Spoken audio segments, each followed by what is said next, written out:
Levels, levels? Levels. Hey, are you back in Studio A? I thought we'd be recording from the new studio this week. Oh, yeah. I had to come back down here to record. I couldn't record up there. Did you forget something in the undisclosed locations? You must have forgotten your jokes. Forgetting the jokes has never stopped us from recording before. Nope, that wasn't it.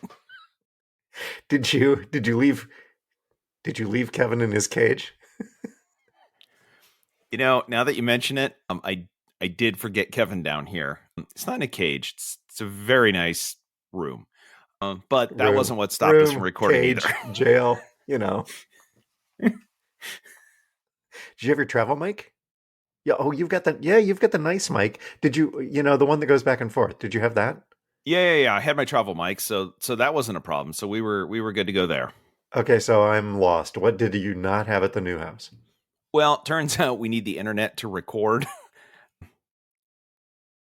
Also, we need Zencastr to work, and we'll see about that one today. But we don't have internet in the new house yet, so it turned out very difficult to record. So I had to come here. Okay, so I think we're good to go. You have internet, you have a mic, you have Kevin. Are we going to have jokes this week? Whoa. I'm not going that far.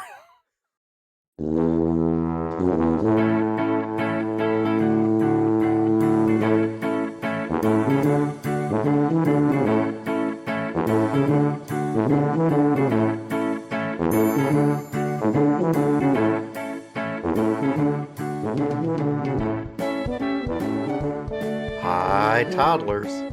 Welcome to Talking to Todd, a weekly podcast with Dewayne Johnson and Todd Prinz, where failure is always an option, especially this week.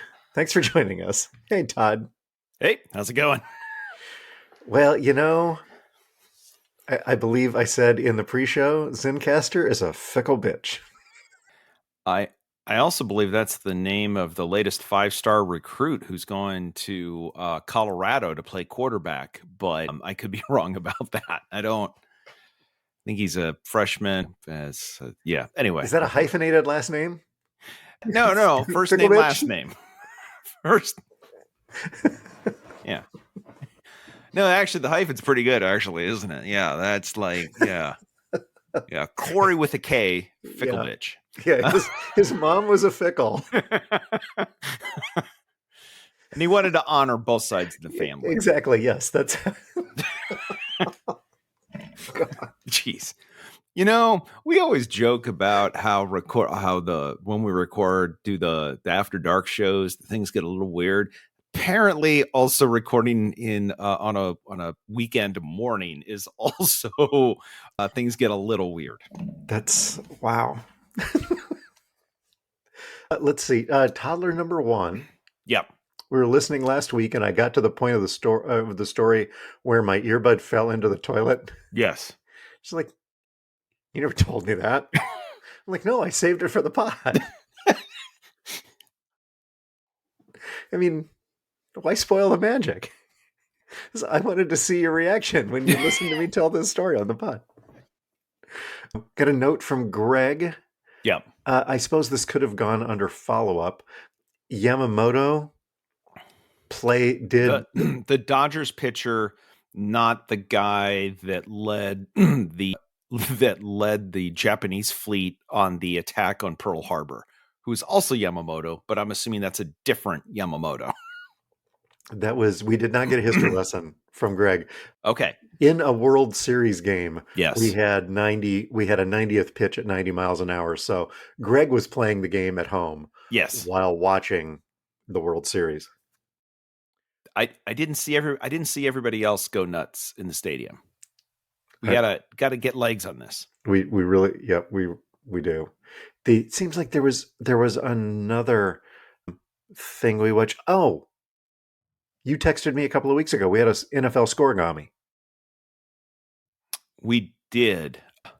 It was the game that ended in a 40-40 tie. Oh, yes. Almost all ties, by the way, are scoregamis. By the way, just aside from Greg mentioning Yamamoto, he He pitched in the World Series game last night for the Dodgers. Yeah. I haven't watched all the games. I was watching this one because that's what was on. And they pointed out he was like a 3-time MVP in the Japanese Baseball League before he came over here. So the guy knows what he's doing. They pointed out he has some interesting ways of staying in shape. He doesn't lift weights at all, doesn't do any strength training. However, to make sure that his throwing arm stays in shape, he has a javelin routine. He works out with javelins. That's And they said that's one way to do it. Yeah, and they said the Dodgers were fine with it. Like he brought over his staff and everybody else, and like, yeah, it's worked for you already. And I'm just thinking, how much space do you need in Los Angeles? Like, it's not like you can go to the gym and like hit the weights. You're like, hey, by the way, has anybody seen my javelins? Anyway, I thought maybe his workout routine, he doesn't lift weights. He just follows other people around the weight room and puts their weights away for them. that'd be one way to do it. Are you lifting weights? Kind of. Hit the weight room. Really? Yeah. Anyway, we got a note from Danny. Yeah. Toddler 41K. He wanted me, before it got too stale, he wanted me to revisit our Bed Bath & Body Works game. Okay. Up against the new Taylor Swift album. There's a new Taylor Swift album? You really are under a rock, aren't you? I appreciate you playing along. Have you listened to the new Taylor Swift album, Todd? Let me think. No. Are you familiar with any of the tracks on the new Taylor Swift album? For reason, look, what I'm going to say is, look, not everything's for everybody. A lot of people like Taylor Swift. That's fine. Okay. It's not my thing. When I hear songs from her, like, I'm like, oh, that's a really good song. Right. Yeah. What annoys me, though, is in reading my sports news, having multiple headlines talking about, is Taylor Swift's new song about Travis's manhood? I didn't go looking for it. Don't want it in my feed. So I've heard a little something. Okay. So I'm going to give you a couple of a couple of these. Oh, we're playing a surprise game. How fun. Yes, surprise game. Taylor Swift song or Bath and Body Works fragrance. Mm-hmm. Okay. Number one, Actually Romantic. I'll say Taylor Swift song. It is a Taylor Swift song. Entry number 2 on the list. Yep. Honey. I'll say Taylor Swift song. Very good. He's 2 for 2. Item number 3 on the list. Life of a Showgirl. Okay, that's the name of the album. I'll say it's Taylor Swift. Very good. I seriously thought you were messing with me because I know it's the name of the album. I have no idea if it's the name of a track. And I thought, is this where he just anyway, okay. And fourth and final entry on this list, Wood. Travis, Taylor Swift song. Todd goes 4 for 4. All 4 of those are songs from the latest album, but at least 3 of the 4 do also sound like they could be fragrances at Bed Bath & Body Works. Thank you, Danny. Yeah. By the way, yes. The fact that I got all 4 of those really disappoints me. I can't tell you how disappointed I am in myself at this point. You're a winner, baby. Note from the idiot toddlers from Doug. He enjoyed your jog and hog story and had one of his own that he shared. I will not share it here. But he shared. But he But shared. Yes, he okay. did. Yes. Okay. Yes. Did you get any feedback from the last couple of weeks? No. Things have been a little hectic. So we're a little behind on some stuff. So Yeah. yes. But I mean, how's the move going? Ongoing. It is. Okay. We will ask every week until you let us know when the move is complete. Yeah. Right now there is just enough room to get one car in the 2-car garage around all of the boxes. So that's cool. Yes. It seems to be going well. Just right. It's according to plan. It's according to something. How about some follow-up? Oh my goodness. Look at how much follow-up we have. Yep. Yes. All right. What are you Go what do you ahead. have? Oh, okay. Go ahead. All right. Hey, so I look at this list and I just say, we cover some of the weirdest stuff on here. And then I'm sure somebody, whether Lisa or Amy, is going to remind us it's not a requirement. Like, we're not contractually obligated. We could just leave this stuff out, but it's like once we mention it, I feel obligated that we have to then, do follow-ups. So there's a new lawsuit out. Smuckers is suing Trader Joe's. Smuckers, of course, makes Uncrustables, which powers the NFL. Yes, it does. Trader Joe's makes a crustless peanut butter strawberry jam sandwich, which bears a striking resemblance to Uncrustables. Do you think they cut them out with a jelly jar at Trader Joe's? Is that the part that they're contesting? Oh yeah, Because yeah, I don't. yeah. People have been making loving mothers have been making crustless peanut butter and jelly sandwiches for years. This seems like a class action lawsuit by Smuckers against mothers everywhere. I don't know that this is going to go over well. Then you're going to have different camps and people with signs that says, I'm a Smucker's mother. Wait, what? That's I don't know if that sounds right. Careful. Family show. By the way, you might want to jot that down as a title option. I'm a mother Smucker. So I will say this. If you look at the products side by side, they do bear a striking resemblance to each other. Now, the Smucker's box comes in red and the Trader Joe's box comes in blue, but they do look quite a bit like it.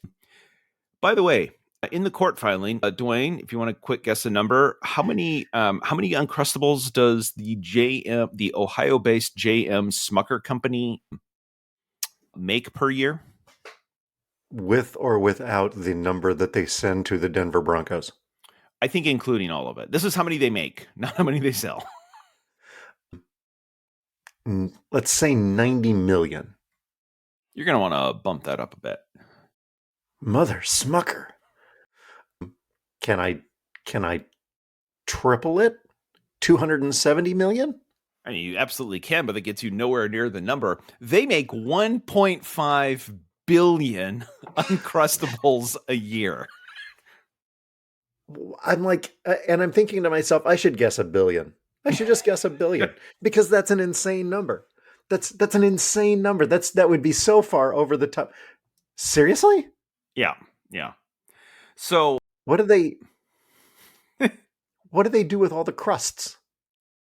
You wouldn't believe the number of ducks around their factory. That would just please somebody take the crust. Mother Ducker.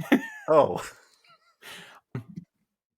So in the lawsuit filed in the Northern District of Ohio, Smucker claims that the new Trader Joe's crustless peanut butter strawberry jam sandwich violated a trademark the company holds for the design of the product and its packaging. In particular, the lawsuit cites the sandwich's shape as a unique design feature and protected by trademark. Smucker's holds a trademark with the U.S. Patent and Trademark Office for a round pie-like shape with distinct peripheral undulating crimping. So it's that little wavy edge, right? Okay. And you're like, oh, okay. And then once they say this, you're like, oh, they may have a bit of a point. The company is also complaining that the Trader Joe's packaging uses an image that holds an additional trademark for. Their trademark is for a sandwich with a single bite out of it. Like the Apple logo. Like the Apple logo. Yes. That is the exact way that Trader Joe's also has it pictured on their packaging.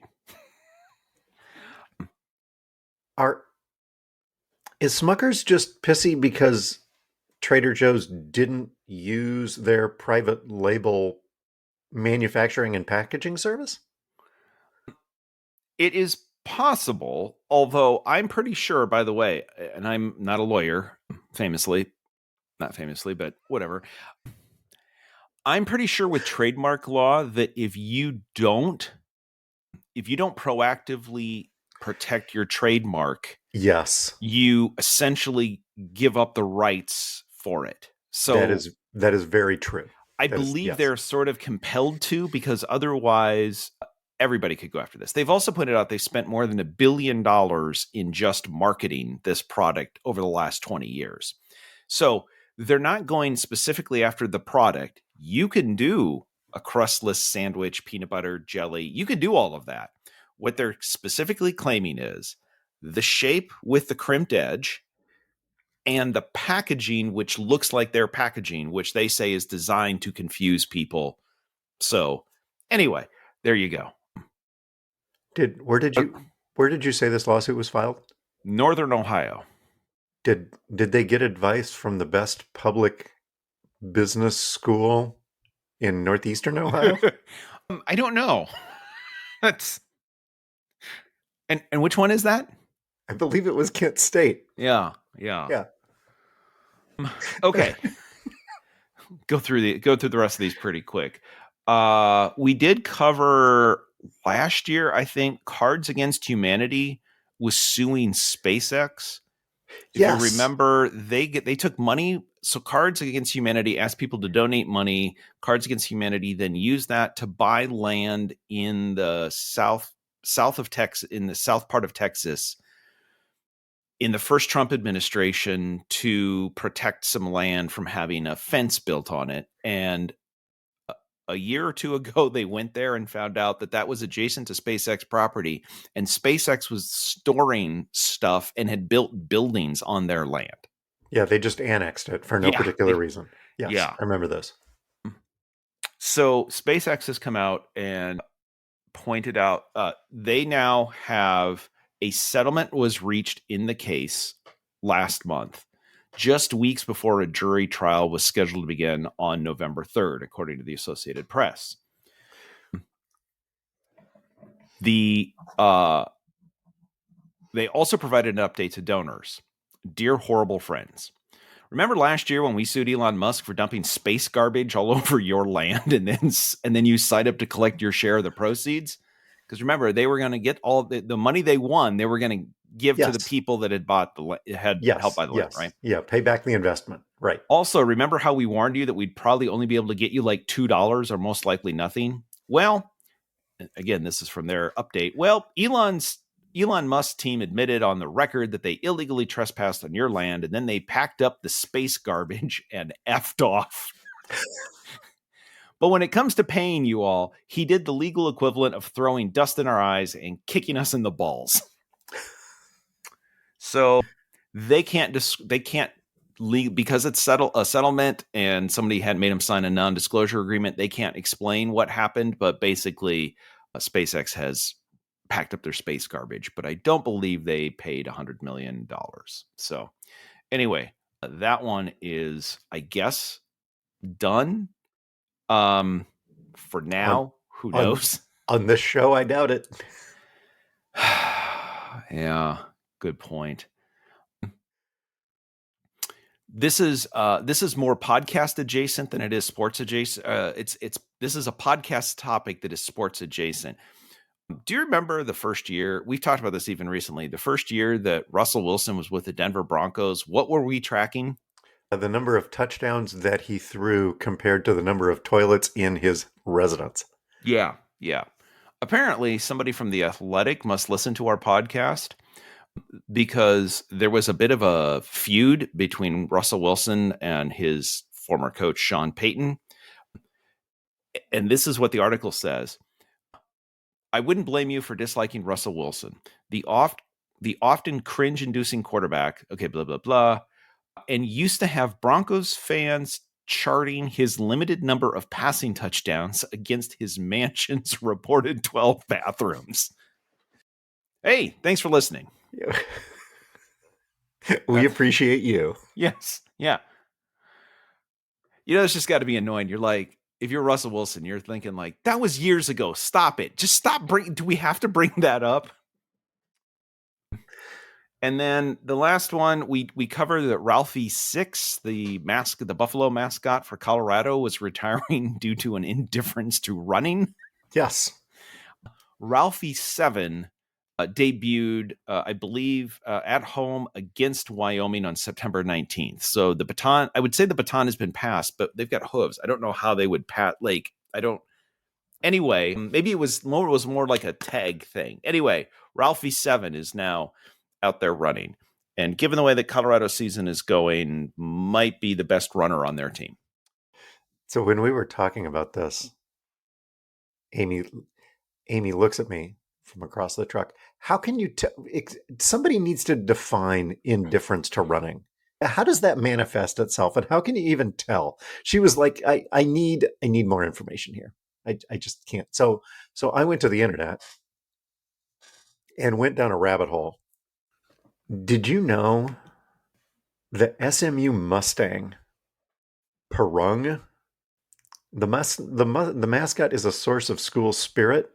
Some of the original Peruna. I said corrected. The original Perunas were known for their wild and chaotic behavior, with one even killing the Fordham University Ram by kicking it in the head. This may have been back in the SMU days of improper behavior. Let's call it that. So, I'm not saying that there was any improper behavior with the mascot, but it had a brand new Cadillac that it drove around in. And I don't understand how a college mascot could afford a brand new Cadillac every year. So I don't know how it was problems. The rabbit hole was problems with college mascots or college mascots that have created problems for the university. Yep.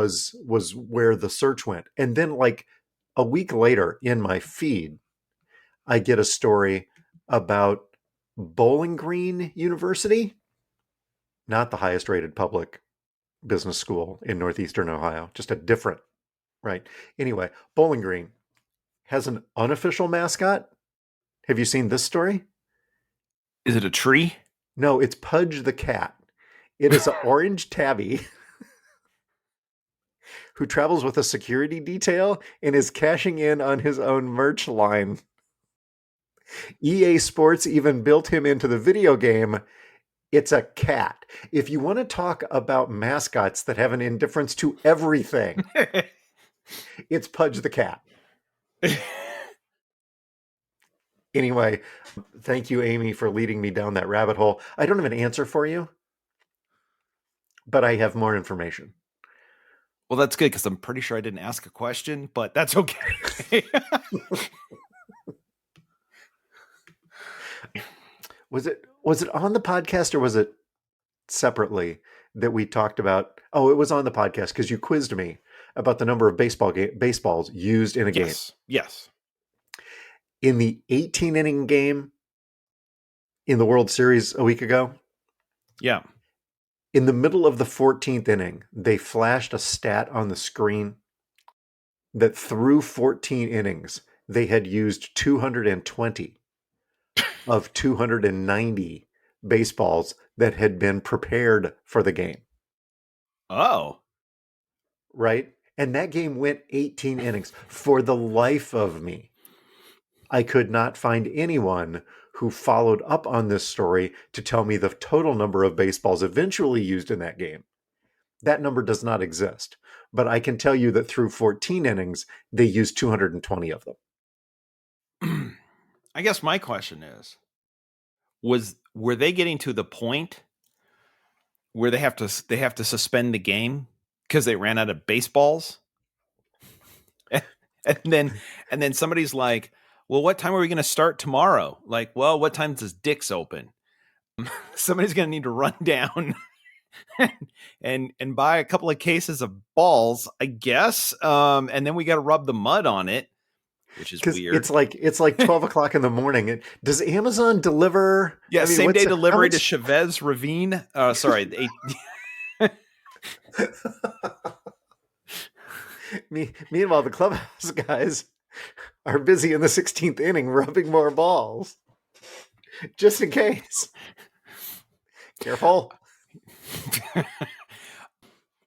I'm also imagining this announcement being made at some point around the 18th, 19th inning. Ladies and gentlemen, if you caught a foul ball, could you please raise your hand? An usher needs to collect it. We will give you a coupon. We will give you a ball back in a couple of days. But we really need you guys to maybe give some of those back. We just need to borrow them for a little bit. Somebody just walk your ball down to the edge and during the 14th inning stretch, right? Hey, everybody, guess what we're going to do? Everybody, Yeah.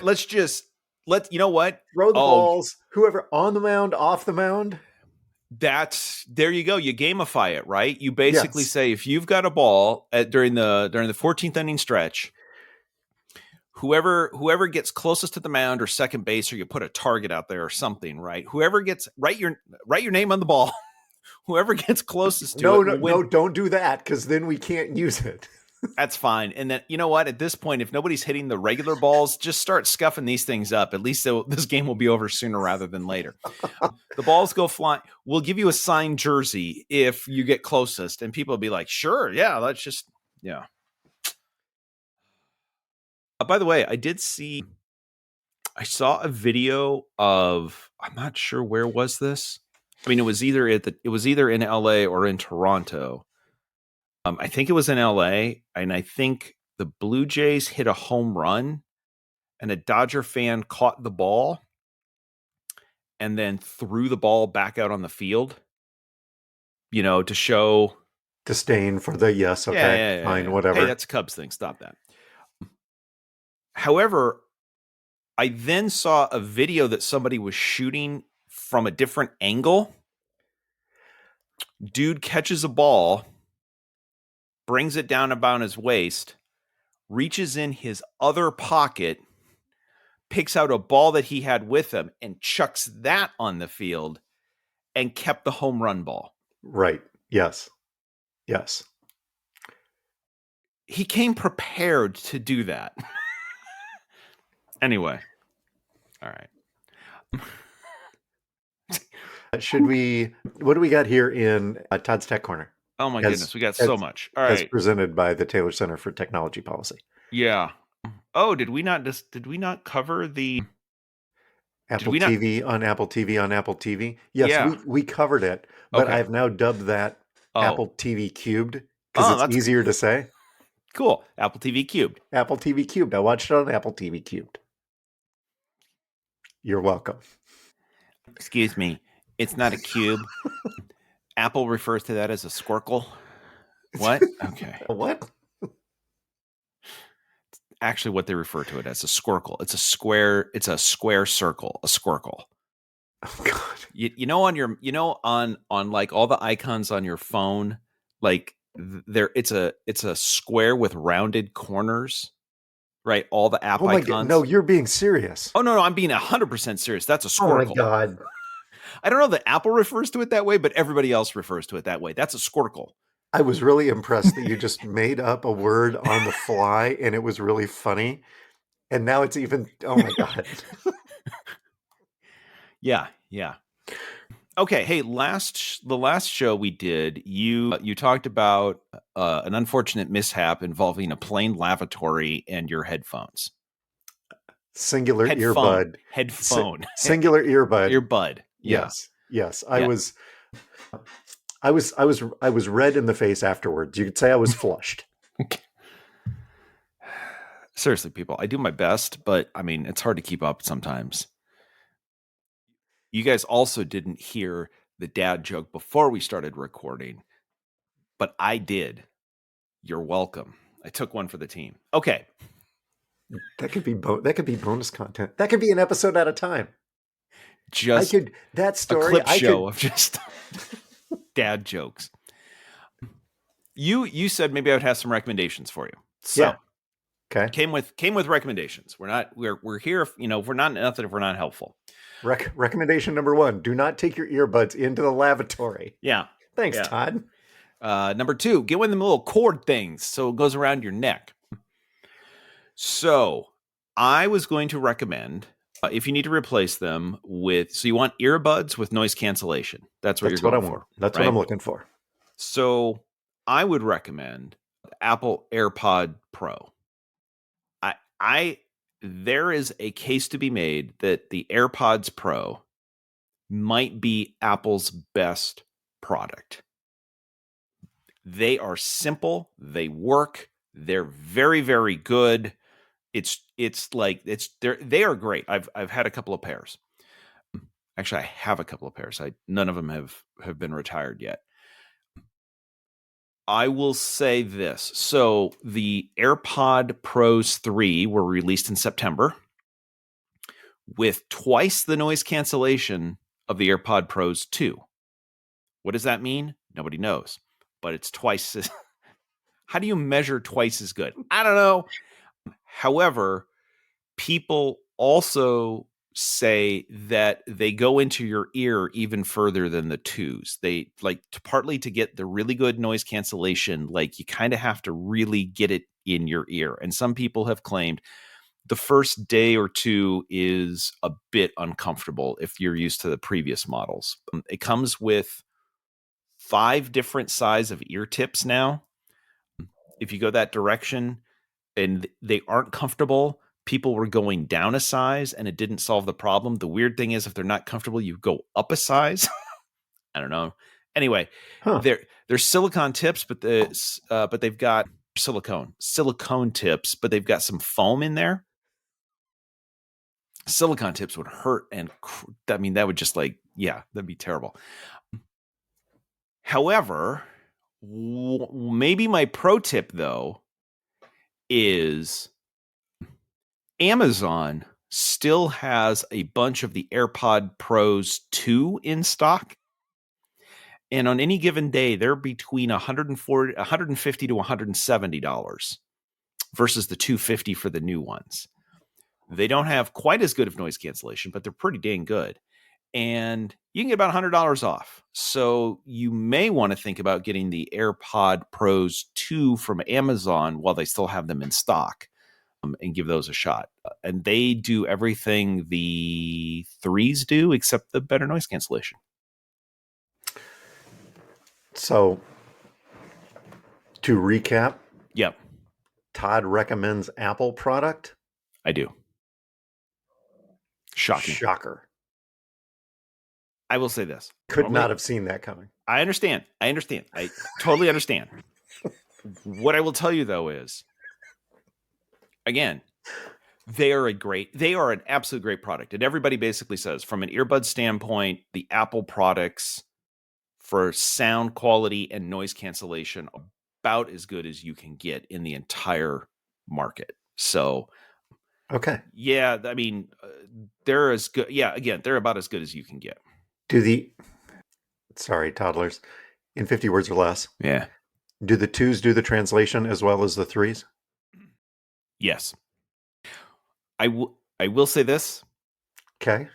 One of the reasons why I have multiple pairs, Lisa bought AirPods Pro 1, tried them for a while. She did not like them in her ears. She ended up going with a different, I think she went with a Beats earbud that doesn't have noise cancellation. Fit better in her ears with the little wings that lock in or whatever. So they're not for everybody, but if they fit you, they're really, really good. It's like they're the Book of Mormon of headphones. It's not for everyone, but if it fits you, it's really, really good. Jeez. Yeah. I don't think that's the way they say it. Anyway, speaking of me recommending Apple products, I started a new job this week, and I was issued a Lenovo ThinkPad Oh, sweet Lord. Are using you Windows. okay? Somebody check on Todd. So they're like, hey, people are coming by. Hey, how's things going and everything else? I said, things great. Love being here. So in my previous job, we used Google for email and Google Docs and all of those things, and we used Slack for communication. And I had a Mac. And now I show up at a new job and I'm using Windows 11, and we're using the newest version of Microsoft Office, and we're using Teams. And I feel like I have boxing gloves on trying to use a keyboard. Like I just need to search email. How do I do that? Now I'm just staring, looking for the search field. Muscle memory is a thing, and I have none. And so it's just taking me like 10 times longer to do everything. Now, the story should have a good outcome, however. It helps of one of the teams that I am over is the team that supplies desktops and laptops to the entire company. And so the conversation I had was, hey, what do we have here? Oh yeah, we've got X amount of this. And then by the way, we also do have, we've got, X number of people, a small percentage, but who use Macs. Oh, we support Macs. Oh yeah. Do you want one? Yes. So That could have been what you learned this week. I recommended a Mac to myself. Hey, attaway. Yeah. So, yeah, boy, this is a problem. Well, Todd, you could either spend a couple of months and start learning this and get comfortable, or is this a problem money can solve? It is, especially company's money. Anyway, so there we go. All right, what are we? Are we at about an hour yet, or should we get into the main show? I mean, yes. Dwayne's never going to guess it. Who, me? Never ever going to guess it. I don't know. No, Dwayne's never going to guess it. Yas, queen. Never ever going to guess it. That's right. That sound means it's time for Dewayne Guess a Number, America's favorite game. Okay, hit me. I'm ready. Okay. Hey, so when you guys order, I'm assuming you guys order stuff from Amazon occasionally. I know the driver by name. Yes. Well, when you order from Amazon, though, one of the weird parts is like random white vans just show up in front of your door. Like, yes. Everything that we were warned to stay away from is now the thing. Like, oh, that's a random van with some guy just getting out and bringing, like, do you want some candy? No, literally, here's a box of candy you ordered from Amazon, right? Okay. With Black Friday coming and getting ready for Christmas, I'm assuming everybody's going to be, potentially ordering more stuff from Amazon. So Amazon used to use UPS and FedEx and everything, and then they came up with their own system, and they've got some of their own drivers, but they also have a program in which a company can basically do a contract to deliver packages. It's their Delivery Service Partners program. They started in 2018. And if you were an entrepreneur and you wanted to run your own business, Amazon pledged to use its negotiating clout to help these. You're responsible for leasing the vans, hiring the drivers, doing the insurance and all of that. But you would then deliver packages for Amazon. So you're not an Amazon employee. It's your own business. You just get to deliver packages, but Amazon would help you. The company said if you spend as little as $10,000 up front, you could earn between $300,000 and $400,000 in yearly profit running this kind of company. Okay. Things aren't going as so good. So Amazon recently announced a 20% hike for what they pay these companies to deliver the package. Dewayne, with that 20% increase, how much do if you had a business and you were a part of the delivery service partner program, so you went out, you got your vans, hired it, or you were just doing it yourself, how much per package does Amazon pay these companies with the 20% increase included? What's the price of a U.S. postage stamp right now? $17.59. Sorry, inflation. I believe. Does anybody know? There's the problem. I believe it's 74 cents right Okay. now for Okay. a first class envelope. Okay. I'm going to guess 74 cents. That's how I came to that number. Okay. I will tell you you're high. No, get out of here. If it was 74 cents, they wouldn't have to do the program because they wouldn't have to cut the checks. They'd just pay the postal service because they could probably get a bulk discount. So it's less than 74 cents. Per package. Per package. And again, the company's got to lease the vans, pay for the gas, insurance, hire people, pay people, all of the cost of doing business. They get paid less than 74 cents a package. In their spare time, can they also make shoes for Nike?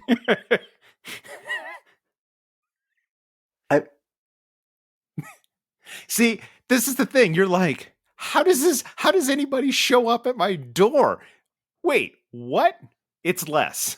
If I've seen their vans, let's say that maybe they can get, because there's a finite number of packages that one van can deliver just based on A, the size of the van, B, the size of the package, and C, the number of hours in the day. Yes. How many to just even break even? At less than 74 cents? 45? I'm going to give you one more chance, and it's lower than that. Dwayne's never going to guess it. Who, me? Never, ever going to guess it. I think that was an accident, but that was nice. You're kidding me. 38 cents a package. Okay, with the 20% increase they just announced, that moved the per package rate up to 12 cents a package. And they were having difficulty, excuse me, checks notes. They were having difficulty getting people to sign up for this because there wasn't enough of an incentive? According to the article in Checks Notes, the Dallas Morning News, they had a lot of people signing up. And by the way, if you take off 20%, until recently, that was 10 cents a package, right? According to a number of people, they said when they started in 2018, they were actually making some decent amounts of money and they were doing pretty good. Now, I'm guessing leasing costs, labor costs, all the costs were lower, but with inflation and insurance costs going up and everything. This was out of Bloomberg. Bloomberg interviewed 23 delivery partners who operate in 11 states. 5 said they quit the program because they were making less and less money each year, and a number of others contemplated getting out. 4 owners, however, said that they were happy with the program and that their income was growing. How do you make it up? Volume? I don't know. Anyway, so when you see the random white van show up at your door and a guy running and throwing a package on your porch, that throwing the package on your porch earned them, the company, not the person, the company earns 12 cents.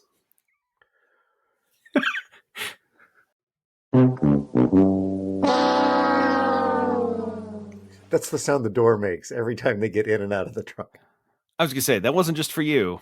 That was for them as well. Yeah. Do we have time for idiots this week? We always do idiots. I can go really quick. We can do speed round of idiots. Okay. What'd you bring? The aggressive research monkeys? Are these the ones in South Carolina? No, these are the ones in Mississippi. Typically, this would go under follow-up because it's an escaped animal story. Okay. But in this case, There was a truckload of aggressive research monkeys that 6 of them escaped after a truck crash in Mississippi. As of the 29th, 3 of them were still on the loose. The wreck occurred on Tuesday north of Heidelberg. But they were hauling monkeys from Tulane University and it flipped over, freeing several large aggressive monkeys. Now, here's the part that is the idiot. The animals carry Hep C, herpes, and COVID. Like in a backpack? Oh, no. Sorry. Different visual. The monkeys are approximately 40 pounds. These aren't small monkeys. Well, no wonder why they're aggressive. Jeez. They are aggressive to humans and require PPE to handle personal protective equipment because, yes, they are disease-carrying monkeys. Who thought it was a good idea? My idiot this week is the person who thought it was a good idea, A, to infect. How many movies have we watched where this is ground zero? This is how the movie starts, and then fade to black, and then titles, and then John Travolta is no wait. Nick Cage is no wait. Tom Cruise. Anyway, this is a disaster waiting to happen. Yeah, you watch these movies like the latest Jurassic Park, and you're like, oh, this is not believable at all, and we keep doing it. The university said the primates in question belong to another entity, not my monkey. Not my monkey, not my circus. And are not infectious. Come on, they're cute. They're absolutely. Let me just look at them there. That's an infectious monkey. Are you kidding me with this? The famous last words from the spokesperson. It should be fine. Not my monkey, not my problem. And no, it's fine. They're not infectious. Anyway, not at all. You know what? Perfectly fine. Also, close your windows, lock your doors, and do not leave. And whatever you do not open the door if a 40-pound monkey comes and knocks looking really cute. Anyway, yes. Boy, I am somebody is as fired up about this story as I am. They are really. That really got like, okay, hey, monkeys on the loose. Let's go find them. How about you? Yeah. So at the United States Grand Prix in Formula One, the Team Red Bull was caught doing some, let's call it shenanigans. After all the cars left on the formation lap, a Red Bull employee went back onto the grid and tried to remove a piece of tape that was put on the wall of the course.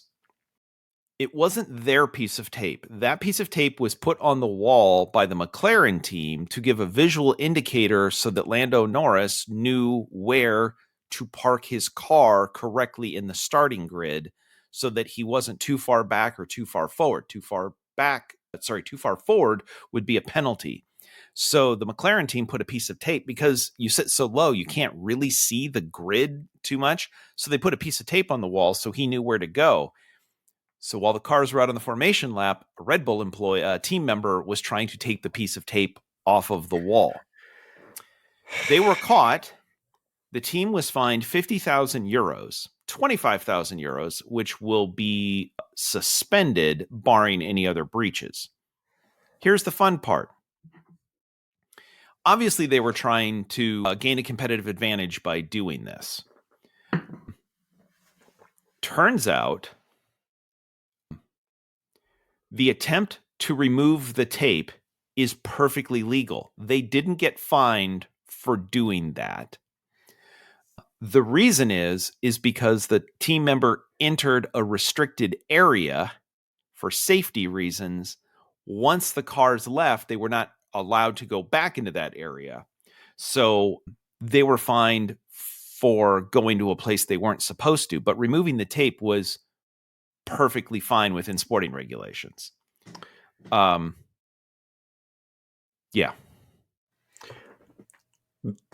The solution here isn't to remove the tape. The solution is extra tape. Just like 6 lines. Just like 6 of them. You pick. Now you try to figure out which one is which. Yeah. I look at that though, and I just think like, obviously Red Bull they're in a sport, they're trying to compete. And if the best way that you have to do to compete is to try to screw with other teams instead of focus on your car, that tells me all I need to know about the entire Red Bull organization, which I don't have a huge amount of animosity. It's fine. This is not the biggest ethical problem they've had in the last 2 years. This is yes. However, the person who has now taken over and is now the head of Red Bull, after this came out, and he did point out that was going to be the end of their non-sporting attempts to mess with other teams, which also kind of led me to think it's the end. What were the other ones? Anyway, there you go. Red Bull fighting for a world championship. I don't know. Red Bull gives you wings and apparently 50,000 euros. The amount of paperwork involved now for the FIA to navigate through all of this. Do you know what that is? I'm going to say yes, and we're going to move on. No, I don't. So what is it? It's red tape. Ah, jeez. All right, what's next? A really quick travel story. When I was going through TSA, my bag got pulled aside. Okay. And the corkscrew, I had a corkscrew in my backpack. And they're like, you can't take that because it's a dangerous item. Okay. In your backpack. I'm like, okay. It hasn't gotten flagged before, but fine. Out of curiosity, why is it a dangerous item? The little knife that flips out to cut the foil. Yeah. Is the problem because it's serrated. It is literally less than an inch long, but it is serrated. The 2-inch pointy corkscrew. That's fine. It's fine. Not a problem. That's not why we're taking it away. It's the serrated edge. And then he had the unmitigated gall to accuse me of not wanting the flight attendants to be safe. Take it. It was a trade show gift anyway. And I grabbed my bag and walked away. I don't like to be that guy that's pissed off at TSA, especially when they're not getting paid right now. But really? This was...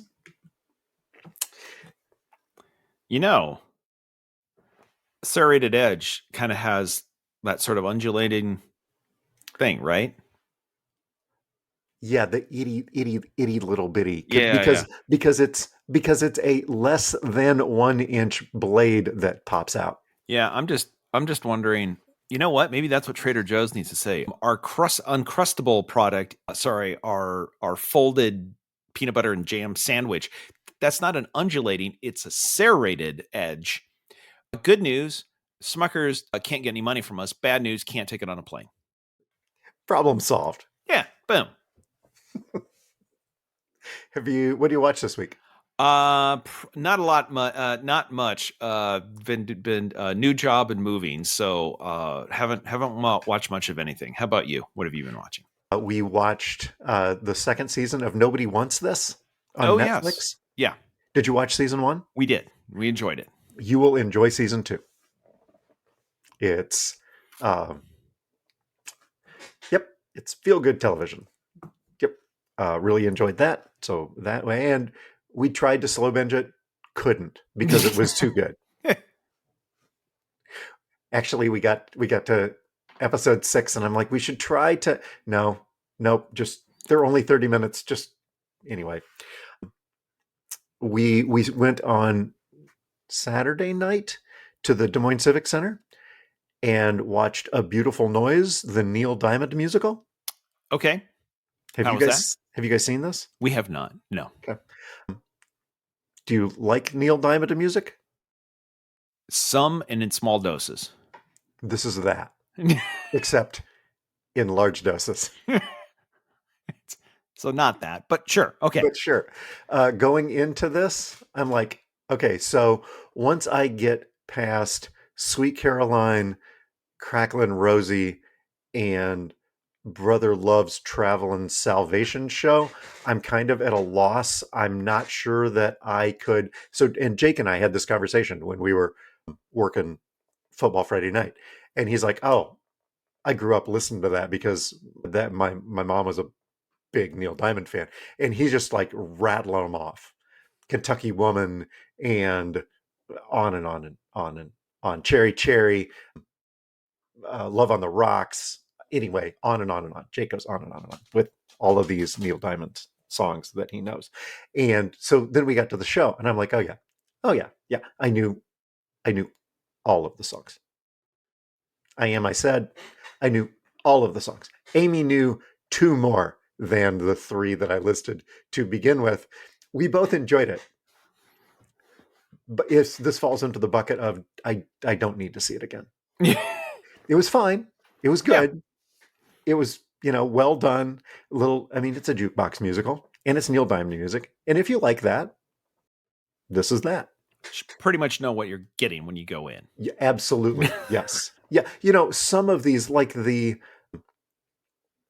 Carole King, beautiful Carole King musical. Yeah. There were songs in there that were not Carole King songs. Okay. Just a couple of them, but there were a few, right? Jersey Boys is like that. There's some songs in the Jersey Boys one that aren't Jersey Boys songs. This is Neil Diamond songs. Does what it says on the tin. There you go. Anyway, did you learn anything this week? Yeah, I said I didn't watch much. Part of the issue is the new house does not have internet, and that's how we get our TV.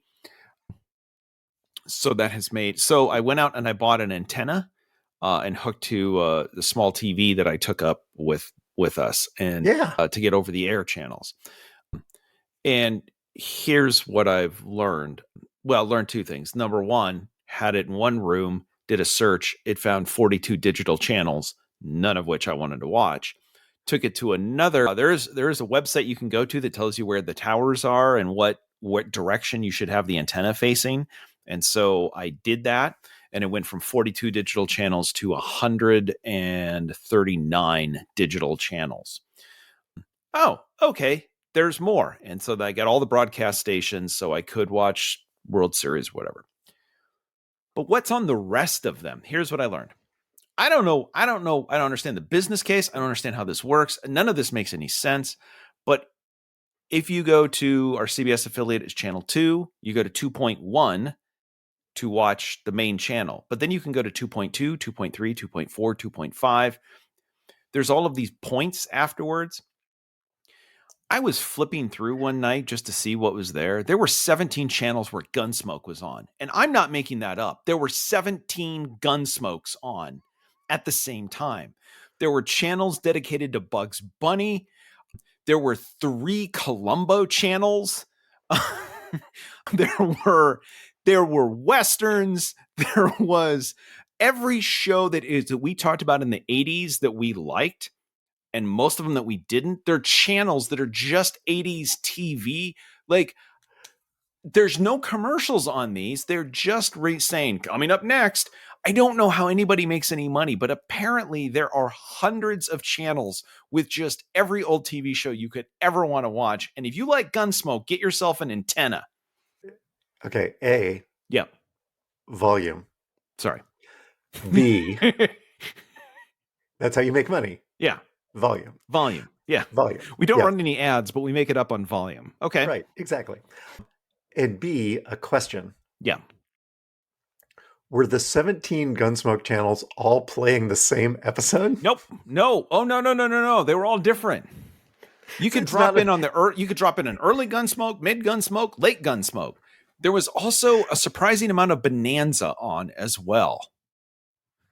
Dun, dun, dun, dun, dun, dun, dun, dun, dun, dun. Little Joe, we're not gonna stoop to their level. I don't know.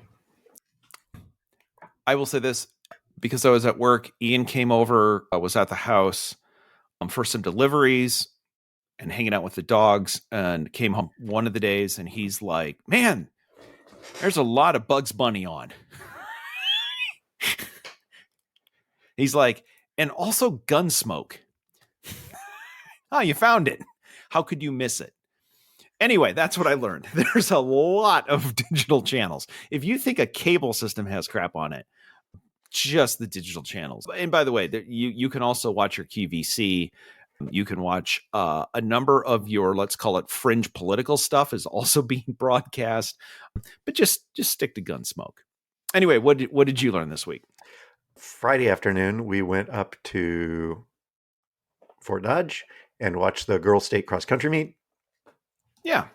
Our niece Lizzie ran for Pella in her 4th consecutive state championship race.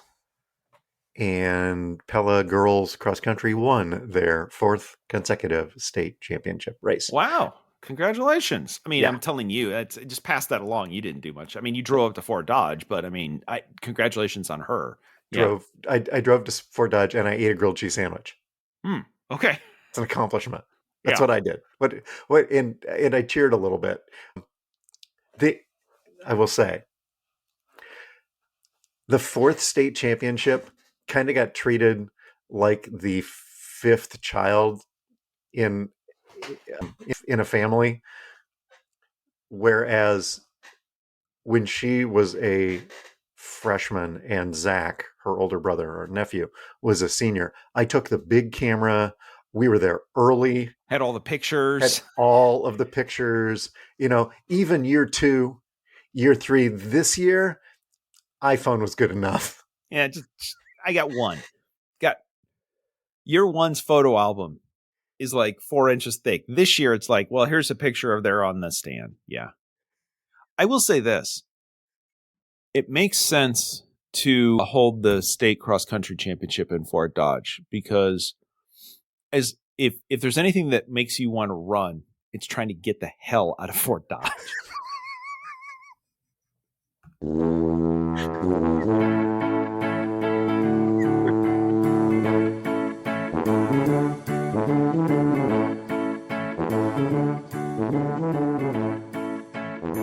Where's the bus? I don't need the bus.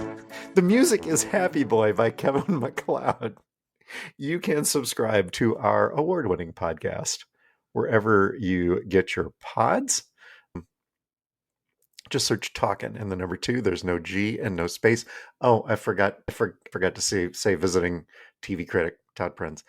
Our award-winning podcast with visiting TV critic Todd Prinz, wherever you get your pods. Search Talkin' and the number 2. There's no G and no space. There's also no redundancy. You can stop by and see us at the Tuba City home office. Please don't do that. Thanks to our listeners, our sponsors, and our contributors, our roving reporters. We appreciate you. And as always, you can send us your feedback to feedback@talkingtotodd.com. Todd?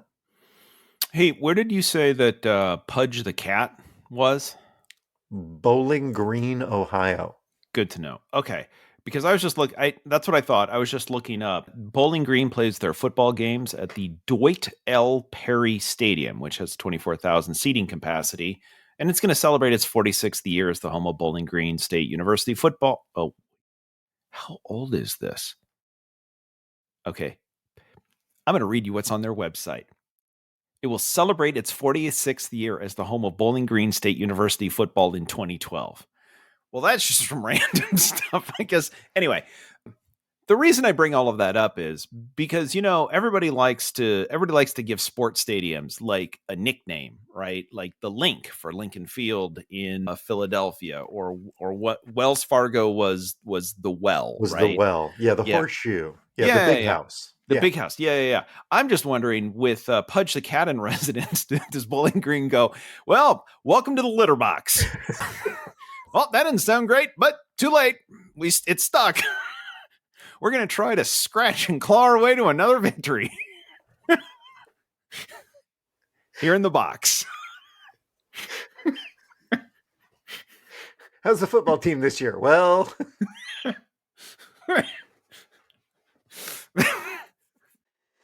Oh, my guess is we're going to need to clean the litter box between now and next week.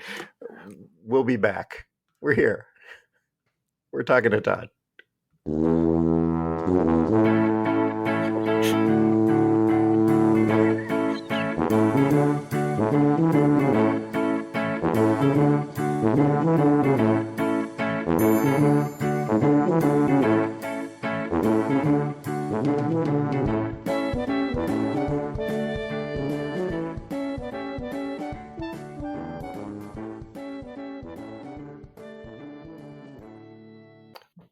When the student section goes wild, it's cat scratch fever.